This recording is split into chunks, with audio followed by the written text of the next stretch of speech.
si hacen esa relación, dicen, esta empresa no está pagando. Entonces, pueden llegar a venir desde la forma de pago, el identificador ST, a decir, presumo que esta empresa no pagó, hay que hacerle la revisión porque hay omisión de impuestos. ¿Cuál es tu percepción de cómo procesa esos datos la autoridad, ¿no? Inmediatamente pienso en inteligencia artificial, lo tienen que estar usando, ¿no? ¿Cómo lo ves del lado? ¿Qué están usando? ¿Qué están haciendo? Lo que más me tocaba recaudar en cuanto a cuantía eran a las empresas IMEX y que fuera una visita domiciliaria integral. Cuando piensen en unos 10 años, 20 años, en un gran líder de trade compliance y de comercio exterior, ese gran líder, ¿qué está haciendo hoy que los demás no están haciendo?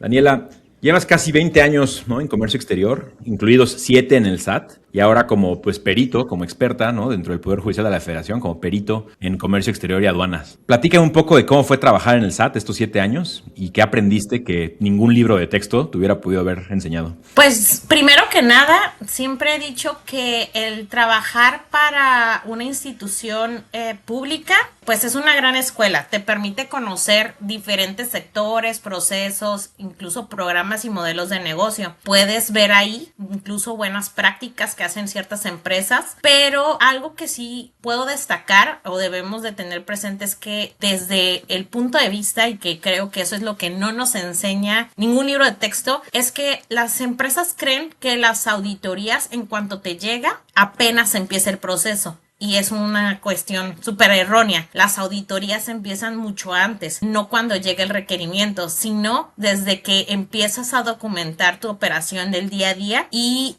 qué ocurre en eso, qué criterios son acordes a lo que estás operando, qué es lo que están disparando los focos rojos por parte de la autoridad que hacen que precisamente volteen a verte. Muchas empresas en este punto creen que el cumplimiento solamente voy a transmitir el pedimento, lo hago correctamente, y desde adentro, que es lo que me enseñó, entiendes que la autoridad analiza todo lo que es tu operación, la congruencia. Ahora muy en boga el tema de la trazabilidad, de la materialidad, que esto ya se veía desde antes, pero pues obviamente lo han ido perfeccionando. Ningún libro me enseñó precisamente a que cuando estamos ahí como servidores públicos vas viendo expedientes y te vas documentando y vas diciendo, bueno, para la otra auditoría pues le voy a observar esto otro porque ya vi que esta empresa hace esto y entonces voy a perfeccionar mi auditoría con esto, o implementar buenas prácticas, o por ejemplo a alguien se le sale decir algo y dicen, ya sé qué es lo que hacen en almacén, entonces obviamente se te va haciendo más este instinto de detective, yo le llamo, para ir cuestionando, ir más allá de lo que tus ojos ven.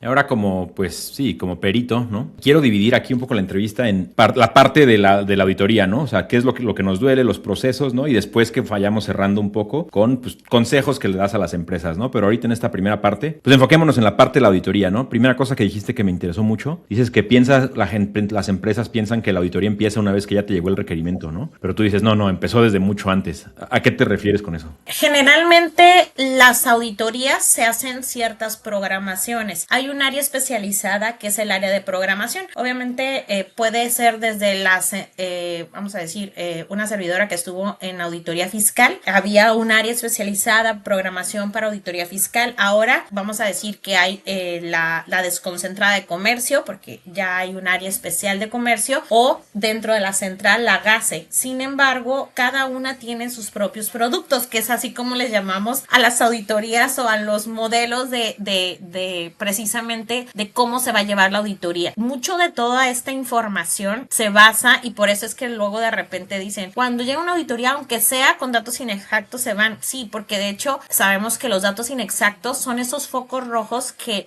por un dato, por un identificador mal puesto, que a lo mejor es, ese día amaneció el de Import-Export con un dolor de cabeza y le puso ese identificador, pero ese identificador puede detonar que incluso la presunción de la autoridad pueda ser que no solo es un dato inexacto, que es una omisión de un impuesto. Llámese, por ejemplo, en una exportación, que ese es como mi ejemplo básico, puedo tener que puse un identificador ST, que es el que me indica qué es o por qué estoy excluyéndome del pago del impuesto de un 303 o ahora 2.5 del TEMEC. Y si hacen esa relación, dicen, esta empresa no está pagando. Entonces, pueden llegar a venir desde la forma de pago, el identificador ST, a decir, presumo que esta empresa no pagó, hay que hacerle la revisión porque hay omisión de impuestos. Y a veces traen unos creditazos el área de programación cuando en realidad fue una omisión ese día llegó dormido el que documentó y listo. Entonces, por eso es la importancia, y eso es como un solo escenario, puede haber así millones, y por eso es que llamo que la auditoría empieza desde antes, porque precisamente para llegar con nosotros no es como que llega una tómbola y dicen, ay, a ver cuál sale primero, sino si vienen estos criterios en donde empiezan a ver, bueno, este es de este sector, vamos a decir que obviamente de los focos rojos son quienes traen textil, acero, aluminio, que es lo que más está como revisando, qué perfil trae, pues es una empresa certificada, es una empresa que tiene un programa IMEX.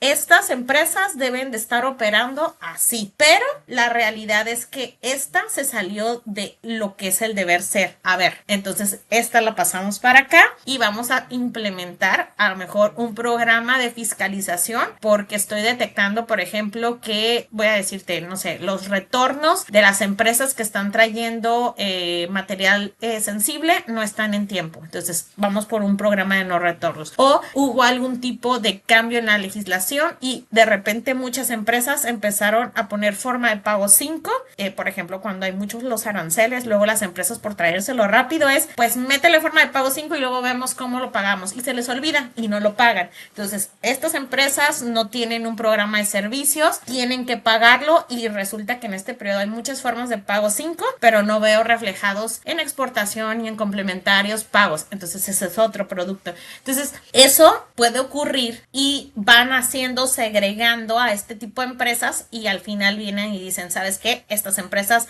son las que son idóneas para revisar, pero ya vienen casi con el punto de, estas le voy a cobrar tantos millones de pesos porque ya sé qué es lo que puede llegar a tener. Obviamente en ese camino puede haber el tema de, no, es que me equivoqué, es un dato inexacto y ya no es una omisión, pero pues eso es. Qué interesante esto, verlo desde adentro, ¿no?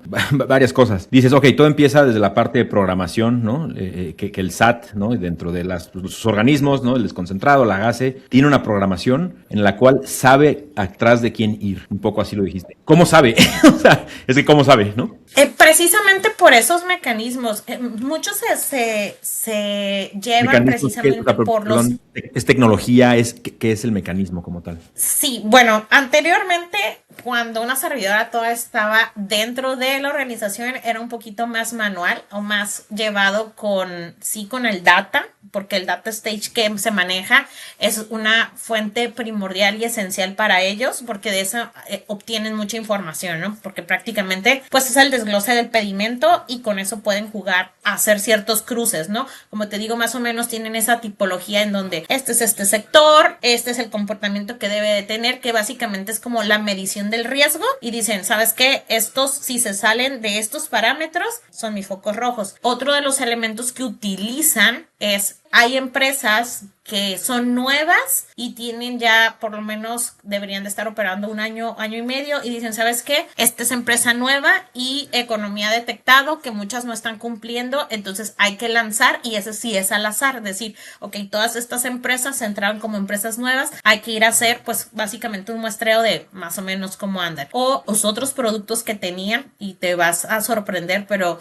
había una cantidad impresionante de denuncias, y bien chistoso porque muchas veces llegaban las denuncias directamente a sentarse a precisamente en asistencia al contribuyente ahí en lo que nosotros despachábamos a los competidores, pero mayormente más que un competidor, los propios trabajadores. Cuando los corrían, prácticamente te llevaban el expediente de así está la cosa. Y curiosamente, yo en aquellos entonces recuerdo muchos casos que tenían que ver con no retornos. Entonces, eso es más o menos, pero cuando hacen programaciones, que pueden ser programaciones por un tipo de modelo de sector, pueden ser muy específicas a que ya le detecté que no retorna, o de este tipo de empresas tiene probablemente situaciones con datos inexactos o no pago del impuesto, pero cuando también hay otros modelos en donde dicen, ¿sabes qué? Vamos a ir sobre empresas grandes o empresas que tengan ciertas características, pero vamos a hacer revisiones integrales. Las revisiones integrales es revísale lo que se te ocurra, sácale todo lo que puedas, o sea, ahí entra todo, no retornos, revisión de programas, el tema de regulaciones y restricciones no arancelarias, programas de fomento, activos fijos, todo lo que se te ocurra, datos inexactos. Interesante, entonces, según te lo entiendo, dentro de las entrañas hay dos formas de verlo, ¿no? Uno es, reactivo, que es tengo ciertos parámetros y con los datos que está en el data stage, si se sale de cierta parametrización, ¡pum!, cae automáticamente porque tengo muy claros los parámetros. Entonces eso es muy reactivo de la autoridad. Y ahorita me estás diciendo, pues hay otro que es más bien proactivo, ¿no? Que son estos integrales que dicen, oye, pues voy a ir a ver a esa empresa porque a lo mejor es una empresa grandota o porque está en cierto sector y le voy a rascar a ver qué encuentro, ¿no? Entonces están las dos modalidades. Los parámetros que ponen, porque luego escucharás cuando hacen esta notificación de cuánto es lo que ellos pretenden cobrar en el año, que es su meta, y dices unos numerazos que no los puedes ni repetir. Pues cada localidad tiene pues su meta, ¿no? Y cada auditor a su vez tiene una meta. Entonces, evidentemente, lo que más alcanzas a recaudar, que pueden ser cifras virtuales o cifras cobradas. Obviamente ahí puedes jugar con ambas, en que sí cobres efectivamente porque tu producto sí fue o funcionó de acuerdo a la programación, o en el ínter en el que esa auditoría está abierta, se empieza si la empresa paga destiempo, vamos a decir impuestos federales o eso le llamamos cifras virtuales. Entonces, le llamaban porque ya no estoy ahí. Pero sí es bastante interesante, y a mí me parece más interesante, y les digo a las empresas que ahora con toda la Big Data que se están generando, o sea, es una cosa chula y hermosa, porque yo, pues estando allá, la información era más limitada, y cuando salí un poquito ya de esa área y que empiezo ya en la parte privada, yo veía las bases de datos y yo decía, si yo hubiera tenido esto, no hombre, me hubiera tronado a varias empresas, porque nuestra información es limitada, no, muchas veces a ciertas locales no les sueltan todo el data stage, sino campos limitados, y muchas veces no podíamos ver todo, y teníamos incluso que utilizar muchas cosas manuales. Entonces ahora ha cambiado un poco, por eso si te fijas el nivel de rentabilidad que ellos tienen o que muestran en datos abiertos es abismal, o sea, cuánto es lo que ellos invierten en por cada peso que ellos invierten, cuánto es la rentabilidad. Creo que andaban entre 138 y 140 cúboles. Entonces es la parte interesante. Y luego ahora con todo lo novedoso que es el expediente electrónico, la manifestación de valor, y ya pues antiguamente lo que tuvimos con carta aporte, que todos esos documentos se estaban llevando en papel, que era difícil que la autoridad lo pudiera revisar, y ahora en electrónico, no hombre, pues yo digo que se van a dar un festín, y las auditorías van a ser más precisas, y ese nivel de recaudación que van a tener, ese retorno, pues obviamente va a ser más sustancioso. Me encanta cómo lo planteas. Igual aquí muchas cosas, ¿no? La primera, quizás, platícame esto de lo dijiste Deep Data, ¿no? Y pues bueno, yo lo llamo como Big Data, ya ahora hay una cantidad de datos, y a la hora que todo es electrónico y cada vez más por el tema de la manifestación de valor, por el expediente electrónico, pues hay un festín, ¿no? Pero ¿cuál es tu percepción de cómo procesa esos datos la autoridad, ¿no? Inmediatamente pienso en inteligencia artificial, lo tienen que estar usando, ¿no? ¿Cómo lo ves del lado? ¿Qué están usando? ¿Qué están haciendo? Pues espero que sí estén utilizándolo. Ellos desde el 2025 a principios, cuando sacan su plan maestro de fiscalización, ellos dijeron que iban a implementar fuertemente la inteligencia artificial a sus modelos de riesgo, y lo vuelven a reiterar para plan de fiscalización de 2026. Sin embargo, a decir verdad, hay ciertas cosas que a varios que estuvimos dentro y que ahora estamos fuera, nos dan a saber que todavía no están utilizándola de manera completa, que todavía hacen muchas cosas con manualidad, que desconocen a veces muchas formas más rápidas de hacer cruces, y es donde yo les digo a las empresas, ahí el tema es que muchas veces el que se encuentra dentro de la organización del SAT, ANAM, o aquellas que también ahora están fiscalizando, tienen muchas veces recursos limitados y trabajan con lo que pueden.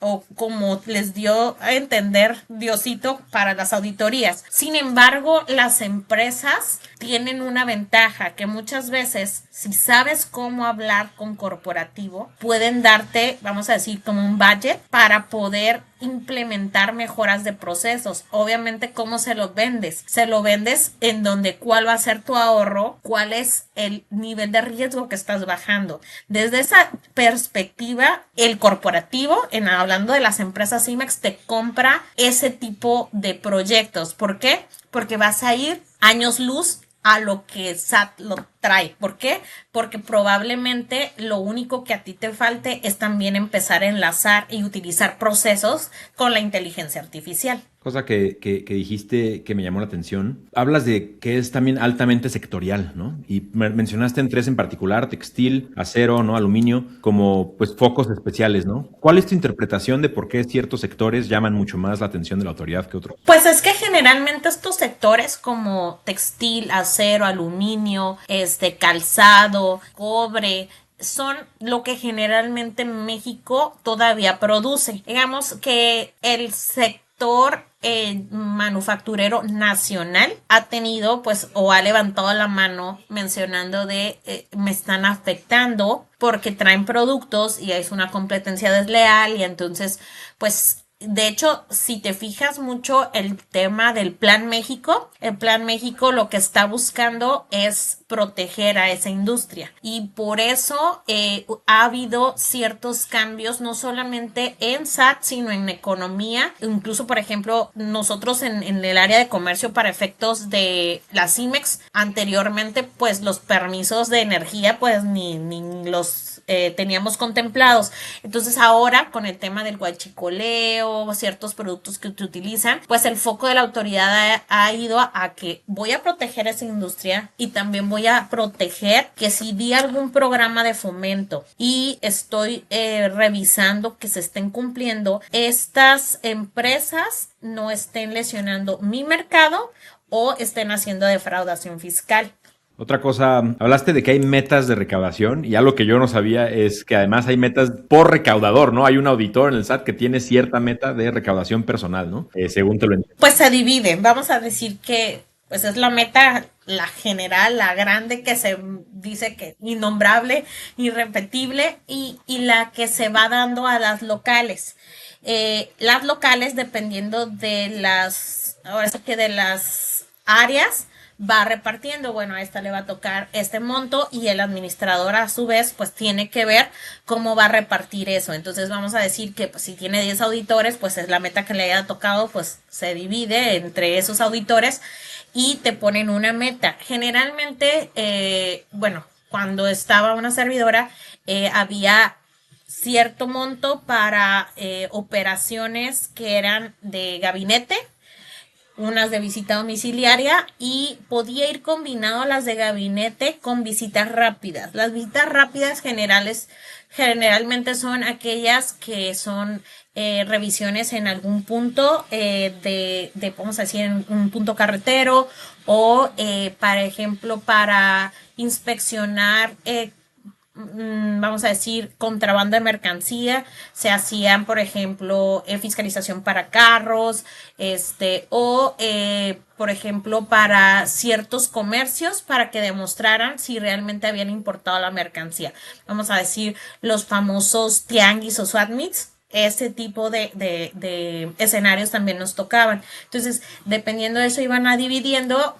Generalmente, lo que más me tocaba recaudar en cuanto a cuantía eran a las empresas IMEX y que fuera una visita domiciliaria integral, que era lo que platicábamos. Ya las visitas rápidas era para ir como un poquito aumentándolo, pero realmente las visitas domiciliarias es en donde podía sacar más, porque hay que recordar que las visitas domiciliarias se pueden dividir en 2 fases, en donde entras, haces la notificación, haces tu recorrido y dentro del recorrido, por ejemplo, para empresas IMEX, puedes hacer un inventario y de ahí sale un PAMA. Entonces ahí hay una vertiente porque es otro procedimiento, y la visita domiciliaria que permanece abierta por 12 meses. Entonces, en esa fase, pues ya tenías 2 procedimientos y podías recaudar del PAMA, pero también de la visita. Filosóficamente, ¿no? ¿Cuál es tu opinión de que haya una meta de recaudación? Lo pregunto porque a mí se me hace extraño. O sea, como que digo, ¿es porque ya saben cuántos errores hay, no? ¿O es porque saben qué nivel de agresividad tienen que tomar? No sé, filosóficamente a ti, ¿cómo te suena que haya una meta de recaudación? Va más bien por el tema de llegar a esos números que tienen en la Ley Federal de Ingresos y de Egresos.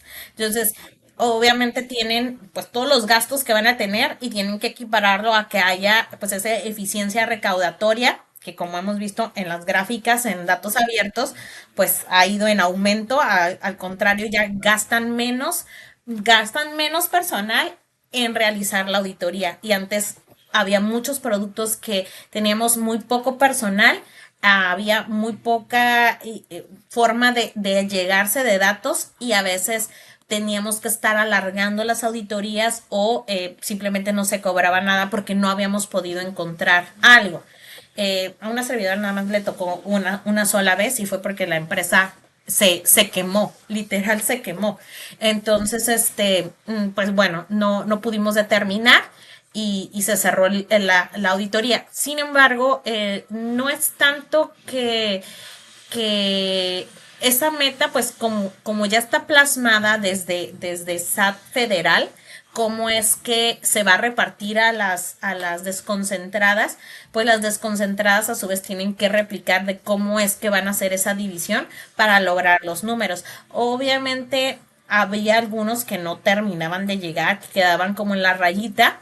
Por eso mucho la insistencia de que a veces, o el chiste que luego se avientan las empresas de, es que los auditores a veces ya no, o sea, no encuentran qué más, y me están buscando aunque sea datos inexactos, porque también pues es un foco rojo para aquellos que revisan si no llevan algo cobrado. ¿Por qué? Porque también se puede prestar que ya ellos también los revisan, y que se puede presumir que hubo a lo mejor algún tema pues de corrupción. Entonces, para evitar eso, pues también tienes que documentar tus papeles de trabajo. Ahora sí que se constate que si no tuviste nada que cobrar, que realmente tengas esa evidencia, y si no, por lo menos, aunque sea datos inexactos. Y yo en aquel entonces, por lo menos teníamos que, para que un producto fuera bueno, vamos a decir, por lo menos 500,000 pesos teníamos que llevarnos. Y era un producto más o menos, casi de nada más para no quedar en saldo rojo. Y ahora cambiemos un poco, pasaste lo que del lado de la autoridad, ahora como pues del otro lado, ¿no? A ayudar a las empresas que ya están en ciertas situaciones o a defenderse, ¿no? Eres perito de comercio exterior, ¿no? De esta certificación del Poder Judicial. Primera pregunta aquí ya de este lado, ¿no? Uno, ¿qué hace un perito, ¿no? En comercio exterior con esta certificación del Poder Judicial? Pues mira, antes de decirte de lo que hace el perito, porque justo, de hecho, el ser perito, era perito desde que estaba con la autoridad, me tocó estar del otro lado, y por eso también creo que es de ahí en donde empieza mi historia. Como ya me había pasado ser perito, pues en realidad vi cómo era la operación o qué era lo que necesitaba demostrar, porque precisamente el peritaje o los dictámenes van mucho a que, como en comercio hay mucho tema técnico y muchos datos, es muy complejo para el que está ahora sí que resolviendo un caso, llámese en este escenario el tribunal. Muchas veces pues el tribunal pues es un juez, pero no conoce a detalle el tema de comercio exterior. Ahora también con la eliminación de las salas especializadas de comercio exterior, pues más complejo. Entonces, el trabajo importante que tiene el perito, que yo digo es una responsabilidad bastante grande, porque además de llevar el tema técnico, es cómo tú lo plasmas de tal forma a que expliques, así como decimos con peritas y manzanas, esa parte tan técnica que lo pueda comprender quien sea. ¿Para qué? Para que pueda él, desde su parte que le toca en cuanto a revisar si efectivamente quién tiene la razón, pueda observar si hubo cumplimiento o no. Y esto no nada más es amarrarlo con fundamentarlo y motivar el por qué, sino, como te digo, explicar, desmenuzar esta parte tan técnica. Y eso me lleva también a comentarte del por qué nace nuevamente o mi insistencia en por qué me hice nuevamente perito.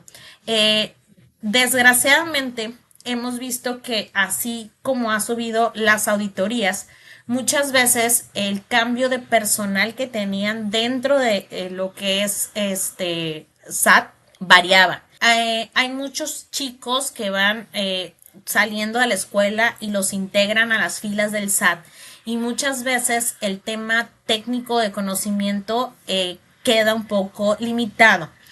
Y muchas veces había determinaciones que decías, es que está muy claro y me estás determinando y no podíamos quitarnos estas observaciones. Y te estoy hablando de que de repente eran créditos, así como lo he dicho, que no puedes ni pronunciar. Y en algún punto, Prodecon fue un gran aliado.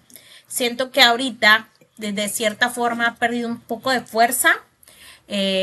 Incluso, por ejemplo, ahora que va a pasar Prodecon ya más a otra de las áreas y va a ser dependiente del gobierno, no como un órgano independiente, también creo que va a perder más fuerza. Y ya los acuerdos conclusivos empezaron a dejar de tener fuerza. Y muchas empresas estaban yéndose a juicios, no logrando un acuerdo conclusivo, pues ahora sí que factible para poder pagar. Y deja tú, ni siquiera era porque la empresa no quisiera reconocer que estuviera mal, sino que eran créditos que no tenían sustento y que había evidencia clara, por ejemplo, de que, voy a decirte, que había un retorno, pero por algún tema en el que el auditor y el de Prodecon no terminaban de comprender, me hacían la determinación y desconocían el reporte completo. Entonces, en ese sentido, pues yo llegué a un punto en el que le comentaba a mi equipo, ¿saben qué? Estamos topados, no estamos llegando a algo, y algo que característico de Audico es que siempre decíamos, nos vamos a ir siempre a tratar de hacer la autocorrección. No hay que irnos a juicio, no hay que ir a pleito, vamos a hacer empresas cumplidas. Entonces vimos que pues se estaban llevando casos y juicios más tiempo, por lo tanto dije, ¿saben qué? Voy a retomar esta parte de que en algún punto fui perito y vamos a utilizarlo como un punto en el que alguien pueda de cierta forma, de forma técnica, pero ejemplificando, poder llevar a que si se van a ir a juicios, por lo menos tomen en cuenta el criterio de alguien experto en la materia. Vamos a decir, en esto del peritaje somos muy pocos a nivel nacional, creo que andamos rondando entre los 9 o 12, y a muchos, sí, muchos se bajaron del barco ahora con la reforma judicial, vamos a decir que estaban muy a la expectativa. De hecho, incluso el Poder Judicial ya me ha mandado llamar unas 2 veces para efectos de presentarme, precisamente porque ya no hay salas especializadas. Y pues en ese sentido hemos visto que desde que empezamos a hacer la emisión de dictámenes, muchos de los juicios los hemos llevado de manera satisfactoria. Precisamente ¿por qué? Porque más allá de fundamentar y motivar, es esa explicación, ese hilo de poder unir este mundo del comercio exterior a alguien que no lo conoce, esa es la parte que ha dado ese granito de arena a poder ayudar a estas empresas a llevarlo a buen puerto. Quería preguntártelo así, y como perito, ¿no? Y ahora tú, Anaudico, todo esto, ¿no? quizás 5, ¿no? O sea, 5 cosas en las que las empresas tienen que fijar, ¿no? O 5 cosas, 5 tips, ¿no? De lo que le tienen que tener mucha atención, que sabes que la autoridad pues podría empezar a buscar por ahí, ¿no? O sea, ¿qué 5 buenas prácticas podrías recomendar para la audiencia? El tema del anexo 24 siempre ha sido el dolor de cabeza de muchas empresas y no es tanto que no lo cumplan, muchas veces es que terminan sacando lo urgente y dejan esa parte importante. Entonces el anexo 24, yo siempre le he dicho que es como la radiografía de la empresa, en donde precisamente ellos van a decir cómo es su receta al pastel, vamos a decir. Ya sabe la autoridad que importas, que exportas, por eso tiene tu data. Ahora con el anexo 30 un poquito ya sabe de tu información, pero el anexo 24 es lo que les da esa receta del pastel de cómo tú lo haces. Y en ese pueden detectar observaciones de datos inexactos, inexacta clasificación arancelaria, omisión de pago de impuestos, no retornos, en mil cuestiones se pueden dar en anexo 24. Entonces ese es un rubro que considero súper especial y que siempre se deja de lado. El activo fijo, que aunque ya se tiene más cuidado por las empresas, todavía sigue siendo un tema. Y dado que muchas veces una máquina así súper chiquita, un equipo puede valer por la tecnología miles y miles de dólares, si no está bien documentado, pues ahí hay creditazos enormes. El tema de los impuestos y el tema de los programas de fomento. Algo que también yo he observado y que tanto en la parte cuando me tocó ser servidora como ahora fuera, es el tema de muchas veces solamente necesitamos hacer esa conexión de los procesos y hablar internamente para hacer ese puente conector. Suena bien básico y, o sea, como que ya muchos lo han dicho, pero el tema de la comunicación es lo que a veces salva, en que si hay un buen proceso y que este proceso conecte, y que ahí voy a traer un poquito el tema de la inteligencia artificial, porque antes es bueno con el correíto, pero pues no faltaba que luego de repente el correíto no se veía. Entonces, amarrar esos procesos, notificaciones, hacerte de la inteligencia artificial, implementarla, ¿para qué? Para utilizarla a nuestro favor, porque eso muchas veces es, en auditorías detectábamos de cómo es posible, voy a poner un ejemplo.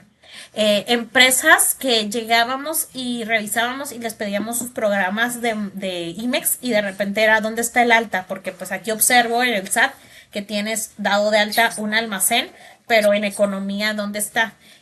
Y era así como de, ¿cómo que hay un almacén? Entonces, eso de, pues sí, el contador dio de alta el almacén, pero el de Import-Export nunca se enteró.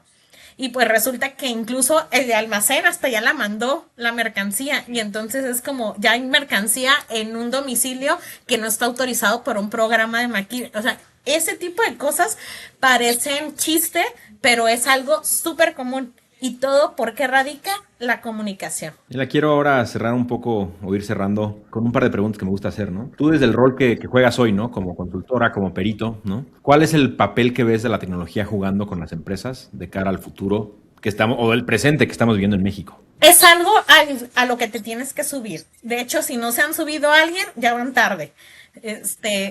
Yo me llamo, por ejemplo, pues estoy en una mezcla entre la vieja escuela y la nueva, y yo me allego mucho de los chicos, ya incluso hasta los centennials que tenemos ahí en la firma, y ya no concibo no tomar un poco de las buenas prácticas de la inteligencia artificial, y lo hemos tomado incluso dentro de Audico como parte de los procesos, hemos optimizado procesos, y evidentemente queremos seguir haciendo más, porque vemos que cada vez hay más puntos que nos ponen a cumplir, como el expediente electrónico, y antes era cuando recuerdo que recién salimos a hacer o formar la firma, mis socios y una servidora, era casi arrastrar el lápiz.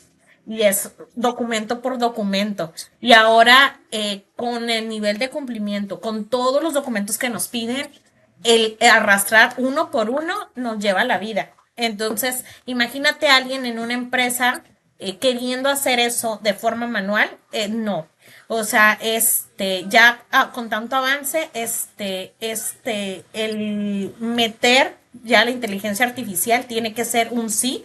Y como te comentaba, muchos corporativos están apostando por eso, pero obviamente tiene que haber un plan y ofrecer, es que esto es lo que nos va a traer de bueno, cuál es el riesgo que voy a bajar y cuál es ahora sí que tus ahorros que vas a tener, porque muchas veces incluso incorporando a la inteligencia artificial se han podido detectar, por ejemplo, pagos de impuestos en donde, por ejemplo, decían, yo estoy pagando un USMCA porque según yo no aplico para el tratado, pero resulta que con una programación de inteligencia artificial nos fuimos a las entrañas, se revisó, utilizamos el 80-20 y pues ya nos dimos cuenta que mi producto sí califica.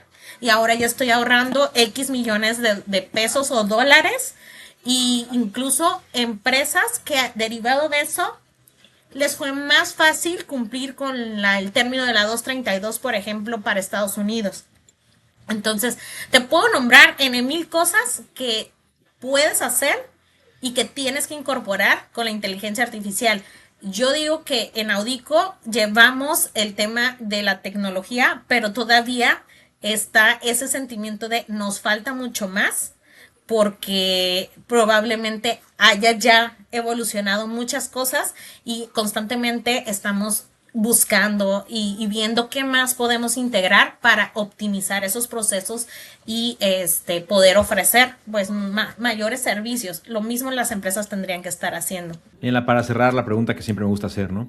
Cuando piensen en unos 10 años, 20 años, en un gran líder de trade compliance y de comercio exterior, ese gran líder, ¿qué está haciendo hoy que los demás no están haciendo? Yo creo que sería que suena como un poquito soñador, pero es una realidad y que el tema es la trascendencia en cuestión de qué es lo que estás dejando para estas generaciones. Yo, aparte de todo esto de la integración de la tecnología, de ayudar a tu equipo a que sean equipos de alto rendimiento, que utilicen procesos, que tengan una calidad de vida, es eso, el qué estás dejándoles que realmente refleje que eres un líder, que tengas esta parte humana, pero a la vez también un poco este equilibrio con la firmeza, que la firmeza no esté peleado con que eres un jefe autoritario, ¿no? Cómo es que llevas a que muchas veces incluso te bajes del barco para darle brillo a esas personas en lugar de estar tú en el foco. Que lleves a personas a ser mucho más de lo que tú eres. A lo mejor suena, te digo, un poco poético, pero esa es mi forma de pensar. Y incluso a mí que me toca estar, por ejemplo, en AMA, que es una gran asociación, es muy curioso porque generalmente la gente pensaría que estar en una asociación de mujeres es algo como raro, como de, ¿y cómo se llevan? Nos llevamos increíble. Y creo que de ahí tomo algo que Gina, que es la presidenta, nos ha enseñado mucho, es eso, que todas pueden brillar y que si una jala la otra, así nos vamos también, pues de cierta forma apoyando. Y de esa misma forma, un líder es lo que debe de estar generando, ese apoyo, ese vamos a llevarte a más e impulsar a que sean mucho más que tú, que esa es un poco de la filosofía que se lleva en la asociación. Daniela, te agradezco muchísimo que te hayas tomado el tiempo. Gracias por compartir tu conocimiento, tus tips, tu experiencia. Ha sido un absoluto placer. De verdad que te lo agradezco mucho. Gracias, Diego. Un placer para mí haber estado contigo y pues platicar un poquito de lo que es mi día a día, de lo que me encanta, que me fascina en esta parte del comercio exterior y pues a seguir compartiendo. Seguimos platicando. Gracias, Daniela.